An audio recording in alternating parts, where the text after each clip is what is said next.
Hey, it's Scott. I want to go ahead and just quickly touch one more time on tiny trachs.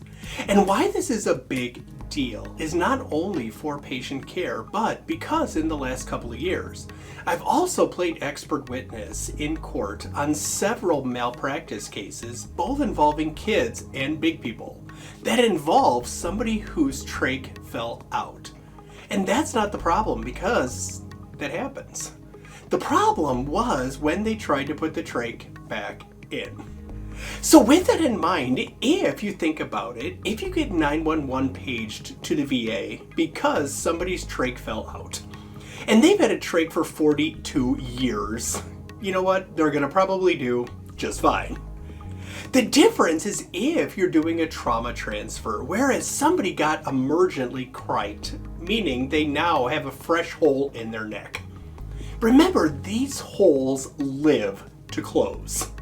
So with that in mind, remember that the only way to keep this hole open is to keep something inside of it. So if you're in the hospital setting and you're working with respiratory therapy, and they're doing a scheduled trach change, that's whereas you'll see them go ahead and use obturators. And remember, obturators just simply fit into the trach. And all it does is, instead of having now a flat piece that just doesn't look like it's going to feel comfortable if you shove this into your neck, when you place in the obturator, now it looks like a torpedo. And it just gives you a little bit of an easier, more gentle slope to go ahead and to try to replace the trach. And if you're doing an elective trach change in a hospital setting or in home care, great, feel free, use it. The problem is back at the rig or the ER, a lot of times we don't have all the bells, whistles, and toys.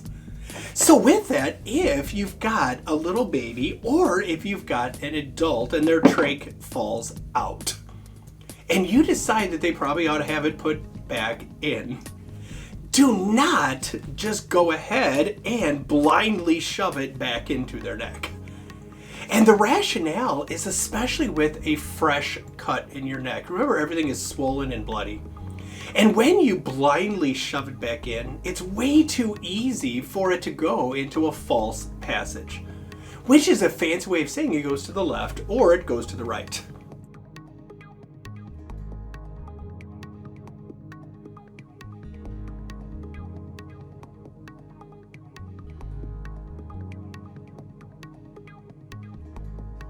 And this is where the malpractice cases that I've worked with have come into play. And that they put the trach back in, but they didn't confirm that it was in the right spot when it was back in. So with that in mind, if you have to emergently replace a trach, here's what you want to do. Is take, as an example, the adult side. Take a big old adult trach. In your other hand, take a suction catheter. And before you come anywhere near the patient, just put the two pieces together. Then, instead of blindly shoving the trach into the hole, put the suction catheter into the hole instead.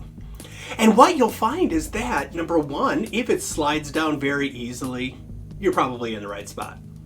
Number two, if your patient's alive, when you start bouncing off the carina, they go, you know what, you're probably in the right spot.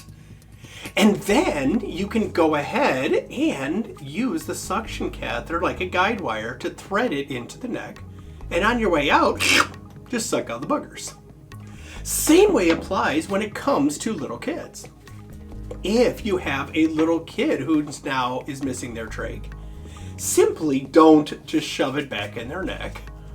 Take a little tiny suction catheter, put the two and two together. Find where you think the hole is and gently slide the suction catheter down. Once you're sure that it's probably in the right spot, then you can go ahead and thread the trach over the top. Lastly, once you're in the right spot, if you've got CO2 color change, absolutely use it. Even better if you've got capnography, where you hook up the bells, whistles, toys, and get the numbers. Remember, no trace, wrong place. You want to make sure, whether it's a tube or a trach, that if you put it back in, that it's in the right spot.